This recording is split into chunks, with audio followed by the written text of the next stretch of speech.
You're listening to episode 35 of the Master Your Mind, Business, and Life podcast. What's your biggest fear? Think about that. What gets your heart racing at just the idea of something? For me, it's being buried alive. But for some, it's fire. Others, it's certain types of animals, or even death itself. This week, I'm welcoming back one of my favorite and one of my first business mentors, Mack Munro. Mack joined us on episode 5, where we talked about bad bosses and what it means to be a good boss. But this week, we're tackling a topic that ignites straight up fear in some people, and that's public speaking and giving presentations. It's been a little bit since I have featured a review of the week, but this one hits me in my feels.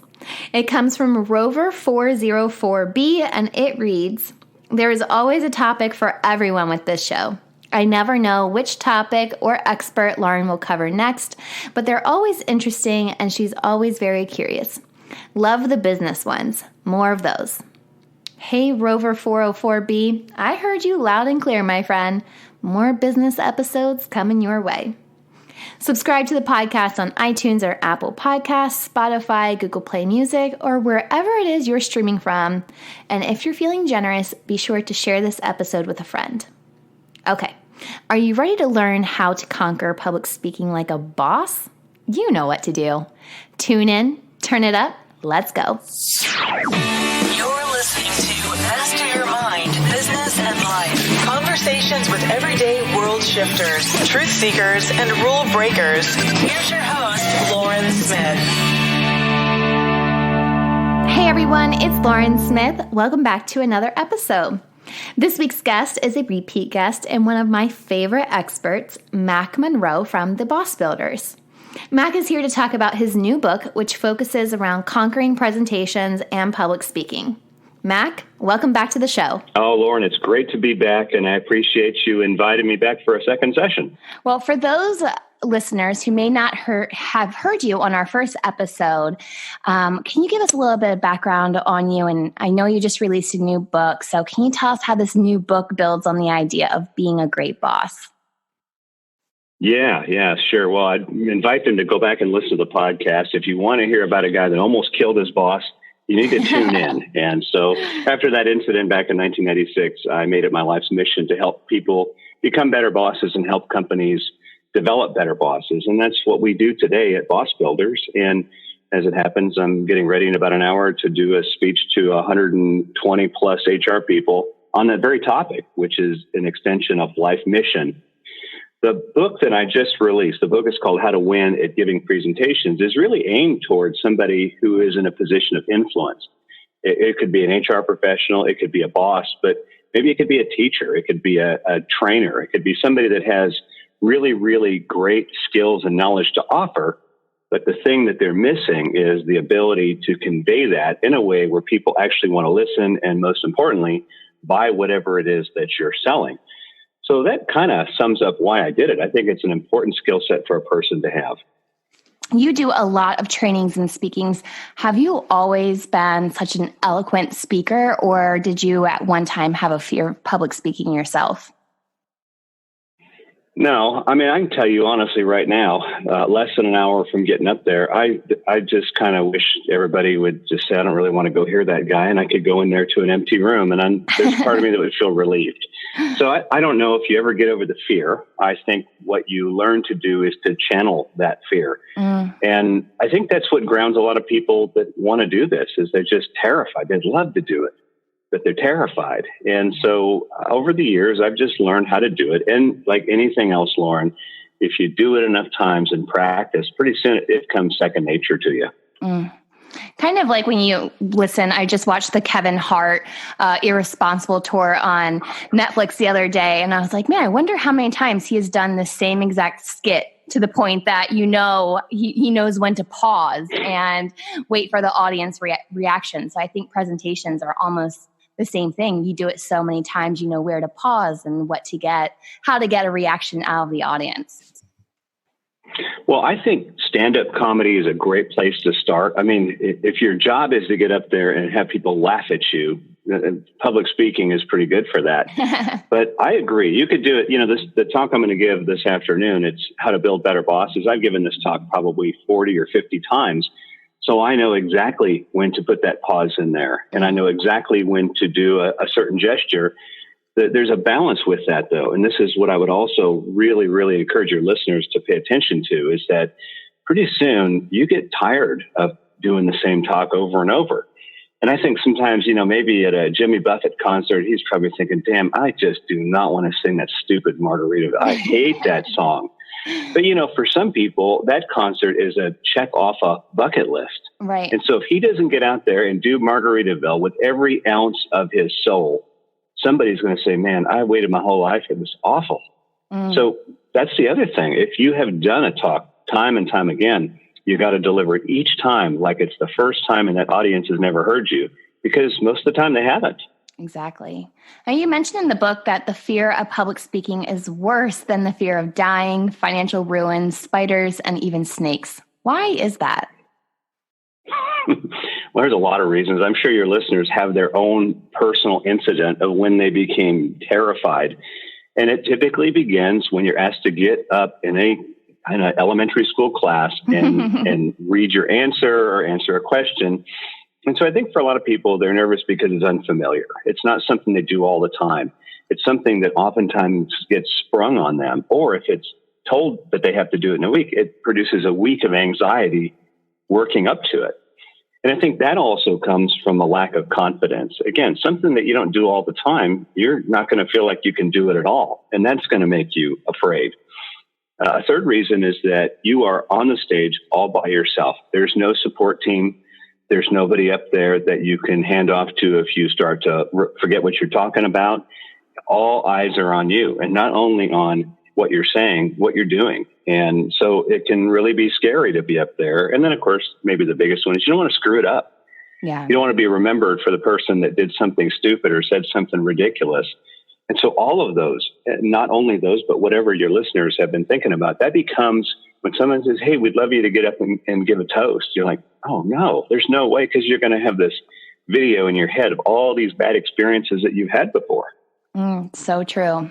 I actually, while you were saying that, I was the speaker at my high school graduation, and my speech was towards the end, but right before that, I thought I had written this amazing speech, right? I was actually very confident walking up there to give the speech in front of my peers, but right before it was time for my speech, they had given 3 honorary diplomas to 3 boys who had died in a house fire of my senior year of high school. So everyone's crying, including myself. And I go up on stage and I could not get myself back together. And from that point on, because I didn't deliver my speech well and it didn't come out the way I wanted, all throughout college, I was so, just like that, the mental game of I can't get in front of anyone, even if it was a class of 20, to read something out loud, because that memory kept coming back to me. And, it took a while for me to realize it wasn't my speech that was bad. It was just the way that they laid out the program that was bad, to set me up almost right after an emotional thing. So yeah, I think that the one bad instance can kind of change your whole mindset. Well, it does. It's a mental marker. And a lot of this really is a mental game. So if it is a mental game and that's what makes us afraid, what are some of the ways that we can get over that fear? Well, in the book, I tell a story that I actually had heard before, and I just sort of recounted it. And what it did, it was talking about a guy who was an avid golfer, and then he had some personal tragedies happen. He had some significant health issues. And for 6 years, he did not pick up a golf club.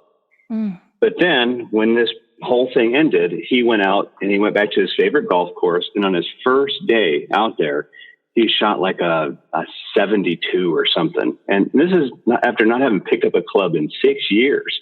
Wow. What was interesting about it is that this guy was actually a prisoner of war in Vietnam. And so before he was shot down, he would get out every Sunday and play golf in his favorite course. And so they put these guys in solitary confinement, and they had no way of communicating. So they would do, this elaborate system of communication by tapping on the walls. But to keep themselves from going nuts, they would have to actually play mental games. So one guy made it his mission to build a house nail by nail in his mind. Wow. But what this guy did is every day he played golf. He'd get up in the morning. He visualized everything, Lauren, putting on the shoes. He could hear the birds chirping. But what was really neat is that as he was playing golf, he was perfect. And so for that 18 holes, every drive was right down the middle of the fairway. Every chip was right on the green. Every putt rolled in day after day after day for 6 years. And so when he was released from prison, malnourished, sick, he went out there and shot his best game ever. And it's a mental game. And so after hearing that, I thought, well, I think the same thing applies to people in speaking. We have this video in our head that shows every catastrophe happening. And so we can't shake it. And so you have to kind of reprogram your mind. Now, several years ago, it was actually the last job I worked before I finally quit working and started working for myself. I worked for a trade association, and it represented government contractors. And so one of the things that government contractors have to obey is it's a law. It's called the Service Contract Act. And what it does, these were companies that would be contracted to cut grass and things on military bases.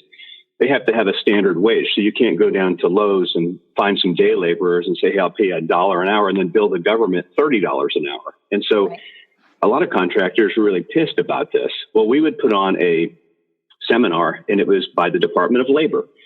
And these were analysts that understood it forward and back, but they were horrible speakers. And so we did this twice a year. These DOL speakers would get up there. They'd start reading their PowerPoints. The contractors would start asking them hard questions, and then they smelled blood in the water. And this happened 3 years in a row. And finally, they were getting low ratings. So my boss asked me, he says, could you coach these guys up? And so I went in there, and there was about 6 of them, and they told us, we dread this. This is the worst time. Twice a year, we've got to get up and face this angry audience. And I asked them to tell me what it felt like, and they recounted it. And some of them started to cry. And so what I did, and this took about 2 weeks, is I reprogrammed them. I said, I want you to visualize being up there, and you know the answer to every question. You know the slides. You don't have to look at the slides. And when you get a question you don't know the answer to, you defer it to a colleague who does. You look them in the eye. And we practiced that, Lauren. And so we had the Service Contract Act training. It was right down in Washington, D.C. And I stood in the back of the room and I watched those trainers up there. And you know what? It worked. They owned the stage.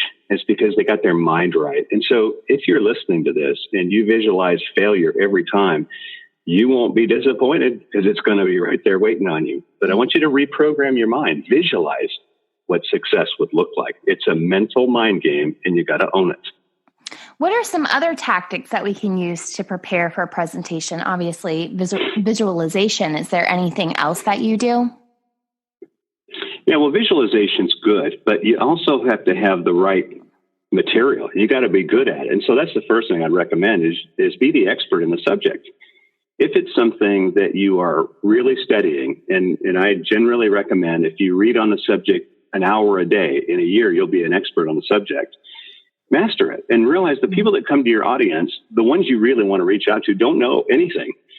There's a bunch of people that are know-it-alls and they just show up to kind of show you up. Just ignore them. They like to hear their own voice, but master your subject, be the expert. And then the second thing is get to know the audience. We sometimes use personality instruments to help us kind of gauge a way a person likes to take their information in. Find out their background, the learning style, their wants and needs. So, for example, the audience I'm going to speak to now, they're HR professionals. And what I know about HR professionals, generally speaking, is they are overworked, overwhelmed, overstressed, and underappreciated. So everything in my talk today is going to be at them, being there as a partner to them, because I know that's important to them. And once they feel like I can empathize with what they do, they tune in and listen. So get to know the audience. And then when you're talking, you got to communicate in different channels. I know we all have a preferred style, but sometimes you got to shift it up because your audience is different. And so maybe things like there are certain people in your audience, they want the facts. They want numbers. They want percents. Other people like stories. They like to hear a beginning and a middle and an end. Some people wake up to a shocking statement. Did you know that every 4 seconds a child in Central America dies of starvation. And then you make the case for, sending aid or whatever that might be. Or you appeal to their emotion. What are they expressing right now? What are they feeling right now? And that means that you have to kind of eyeball your audience, maybe talk to some people before you go in there, or ahead of time. Just study the group. What's important to them? The things that you've got to be careful of is stuff that you should not be doing. And so the biggest one, and if you really want to be the worst speaker ever, and you just want to go down in history as the most boring presenter, read your PowerPoint slides to the audience. You might as well tell them, hey, you are too stupid to read, so let me just read you what these big words are. But PowerPoint becomes a crutch. And if you don't know your material, then it'll be very evident because you'll keep looking at that screen. So that's a big one. And that's the second thing, too. I think, honestly, PowerPoint is one of the worst things that ever came along, because before that, and this might be even before your time, Lauren, you had to draw it on a flip chart, or you had to use an overhead projector. And there was no fancy PowerPoint with animations and all those kinds of things. And I think it made people better speakers just because you don't over rely on it. And then there's this horrifying moment when you realize, oh my God, my PowerPoint's stuck. Yeah. And it's funny to watch a speaker who can't get their PowerPoint to work. And it's sad. It's sad. It's kind of funny, but it's more sad than funny. And then there's other things that are annoyances. People that use In fact, on the Boss Builder and HR Oxygen podcast, one of the things I like to do is to go through the audio and eliminate the ums. I think all of us do it. And it becomes something that if you're not careful with, it becomes part of your thing. But everybody notices that. Words like and and you hear that a lot. And then one that was really interesting, and I talk about this more in the book, is you guys. When I was in the Navy, and that's where I first learned to train. We were doing some training in the Navy, but we had a female Navy captain, very senior, and I made the mistake of saying, "So you guys now," and she says, "Excuse me." She stands up, makes a big production. I am not a guy, Petty Officer Munro. And I thought, wow, I didn't realize that struck a raw nerve.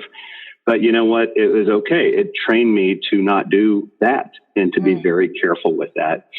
And then one last thing I'd recommend is have somebody videotape you or critique you. And that takes a great deal of courage. But realize they're going to be doing that when you're in front of them for real. So think about it as like sparring, getting ready for a fight. You want to get used to taking a punch before you go in for the real deal. I discovered, I didn't know this, that I twisted my wedding ring when I was talking. It's just little weird stuff that you don't even realize that you do. And you see it on video, you think, oh, look at that. So then you know to stop it. And, just practice. That's it. And get your voice trained. Develop a style. So the little things. And on top of that, of course, positive visualization. I do. I notice a lot when I speak, I pick like the side skin of my nails, like to just like keep my hands busy almost. And when I noticed that I would do it, it was almost, I'd be done teaching a workshop. And when I was done, I'd pick so much, like my hands start hurting. Or if I'm on a podcast call, I twirl my hair a lot. I mean, no one can see me doing it, but I just notice that that's something that I do while I'm talking is constantly twirl my hair. Thank goodness I don't do it while I'm teaching, but that could be slightly annoying. But you do see these things that you pick up. I'm sure when you listen back to podcasts, you listen to things in ways that you've said things and are, why did I say it like that? Or what was I thinking? So I think that videotaping would be extremely big. And with the presentations with PowerPoint, do you still use PowerPoint presentations or just use them very sparingly? No, I do. And the reason I do is because the audience is expected. And so what I do with a talk, I mean, this is just kind of a little bonus, I guess, for you, but I usually like to have a, step-by-step on how to build better bosses, but I do it with fill in the blanks. And so the PowerPoint slide would have the thing that's in their handout with the blank filled in. And that gets them paying attention, right? When you're filling in the blank on something real important, you're not checking your email on your phone. So I do, and it's because people expect it. But if you watch any keynote speaker, they really don't. And I don't do keynotes all that often, but if I do, no, you don't have PowerPoint because it's that you want the attention to be on you. But it's become something everybody kind of expects. Or they'll say, do you have a copy of your slides? And I guess that's good because they liked it. Right. So you're kind of stuck with it. Microsoft loves it, I'm sure they do. So what are some rewards for someone who has mastered public speaking? I think that a person is automatically singled out as a leader if they can get up and communicate their ideas well. People look up to that. You're going to pick somebody like that to give the toast at your wedding as the maid of honor or the best man. You're going to be the one who they say, you know what, let's get Lauren to give this eulogy because she's such an awesome speaker. And that's a great compliment. When somebody wants you to do something very important because you're good at speaking, that's gold. I think that's almost as important, if not more important, than being a great writer. Your writing lasts longer. Of course, with everybody with a video camera now, I suppose your awesome speech would last just as long. But I think that's it. People want you to keynote. They want you to speak at graduations. And look at you. You've already got it. You got to speak at your high school graduation. So these are, it's just great compliments when someone says, oh, let's get Lauren. She's an awesome speaker. Yeah. It's something I think too. I've done many toasts at weddings. I've, been maid of honor numerous times. And if I wasn't in the wedding, I've also been asked to do a reading at the wedding. And it's such a big honor when someone asks, and it's always because they're like, oh, you've said it so nicely, or the way that you convey yourself, or, your mannerisms. And those are always really nice compliments to get from someone. Yeah, I think that's why. And it's the one thing, truthfully, that all of us can learn. There's nobody that is, there are some people that are natural at it, but more often than not, there are people who work at it. Looking at personality preferences, we talk about those that prefer introversion or extroversion. Most people think if you have a preference for extroversion, where you tend to get energy from being around people, you're a natural.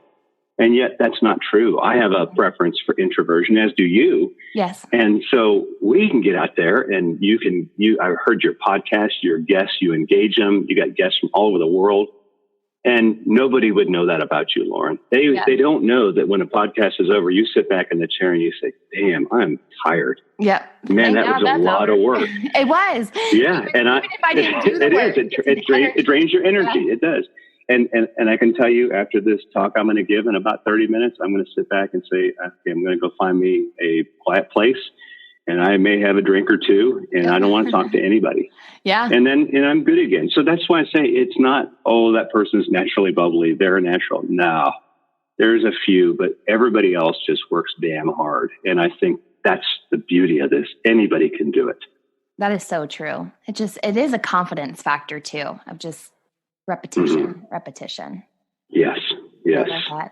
Well, Mack, will you tell our audience where they can buy your book and learn more about you? Sure. Well, you can get the book. It's How to Win at Giving Presentations. You can go ahead and get it on Amazon. It's there right now. There's also the Kindle version of it. And if you go to my website, there's a couple, but the one to go to would be Mack Munro. That's MackMunro, no E on the end.com. And that's my speaking site. So if you're interested in having somebody come and speak at your event, you can find out about me right there. But I would love to engage any of you. And I would really suggest, not that I just want to sell more books, even though that's true, but I want everybody to have this gift. It is a gift to be able to get up and give a good talk. Absolutely. And real quick, will you tell us about your new podcast? Because the last time you were on, you just had the Boss Builders podcast, which is still great. I encourage anyone who's listening today to go listen to that one. But now you also have HR Oxygen. Yes, absolutely. So, we talked about earlier that you need to know your audience. And that's where we primarily get business from, is through the HR community. So I thought, we've got to have something that reaches them. And I did some research and I thought there are some podcasts aimed at HR people, but they're all technical, different laws and regulations, and they can get that. That's what they're getting at this conference. I'm in Norfolk, Virginia today, and they're getting that. But what they don't have is something that can get them mentally geared up for this very difficult job. So they get in the car in the morning, they're stressed out over work and meetings and deadlines, and it goes to the day fighting the battles. And at the end of the day, they're exhausted. They got to race home. The typical HR professional we see is about 30 years old, has a couple of kids. They got to get the kids from daycare, get home, get dinner ready. Their husband sits on the couch with a bag of chips and a beer and says, hey, what's for dinner? I mean, this is their life. And so we created HR Oxygen to give them something that will pump them up and something that will motivate them and inspire them and give them practical tips, but not stuff that's going to stress them out more, like changes in laws and regulations. Right. So we came up with HR Oxygen. In fact, you're going to be on it here in a few weeks, which we're excited for. Woo. And then, of course, we still have the Boss Builder podcast, which is primarily geared toward those who are newly promoted supervisors, those who've been in the role for a while and are struggling, and even those who are thinking about one day making that transition. So Perfect. Love the podcasting. And I think you were one of my big inspirations for getting it up and running too. I see you going crazy with it. I thought, well, I got to keep up with Lauren. She's going nuts with podcasting, but it's an awful lot of fun. So yeah, thanks for the opportunity to promote that. Definitely check it out. It's on all the major podcast apps. And of course at hroxygen.com and bossbuilderpodcast.com. Awesome. I love both of those podcasts. Definitely go check them out. And yeah, I will be on in a few weeks. So I'm looking forward to being on that as well. I've also sent some of my HR friends your way already. And I'm actually a little interested to know if some of them might be at that conference today, now knowing that you're in Virginia. So it's possible. We've got people, I've got people from as far up as Northern Virginia and then way down in the South. There's about 700 people here at this conference. So I'm probably going to have about 100, 120 in mind. They do the breakout sessions and we'll see. But it's a fun group and it's a tough job. So if you know an HR person, be nice to them. Don't give them a bunch of crap. They get enough already. That's so true. So true. Well, thank you again, Mack, for joining me. You are always a wealth of information and I truly love learning from you. Thanks, Lauren. I really appreciate the opportunity. I love learning from Mack. I have for years. I know you will as well. You'll find direct links to Mack's website, podcast, and social channels on this week's episode notes found on mindbizlife.com. While you're there, go ahead and subscribe to email updates. You'll get all of our episodes delivered straight to your inbox each and every single week. I'll see you back here next week. And until then, remember, every level of life is an opportunity to grow. Be well, my friend.